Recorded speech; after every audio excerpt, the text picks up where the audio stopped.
Right, so today's planting is yet again going in a little bit of a hurry because I'm a little bit distracted, but this is an apple tree that I hadn't planned to plant out yet. I was going to give it long to root into the pot, but it does seem to have rooted quite well. So the reason I'm distracted is working out how to cross half the planet for my grandmother's funeral. My grandmother's garden in the UK, not the grandmother who lived here, who predeceased her by several decades, but she always had apple trees. It was one thing that she had quite a few of, and even when they died, then the stumps would usually be used for bird feeders and other things like that.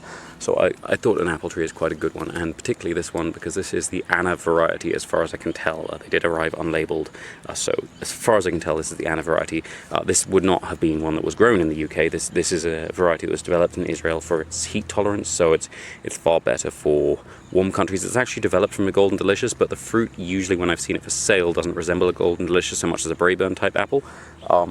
But it should be quite a good one for pollinating the Golden Dorset, because while this is self-fertile, that isn't, and although this one is relatively heat tolerant, that is more heat tolerant, so we should be able to get fruit from the Golden Dorset by having the Anna, which we wouldn't be able to do without the Anna, if that makes sense. Now then we're going to be putting in Dracaena fragrans as a sort of marker. This is actually in quite a shady spot, which will probably get swamped by Commelina quite quickly, so it will need to be cut back to keep the Commelina at bay, but it should also form quite a nice ground cover and keep it from drying out too much in the hotter time of year. So I won't cut it too low, but I will keep it down so the apple does get sunlight.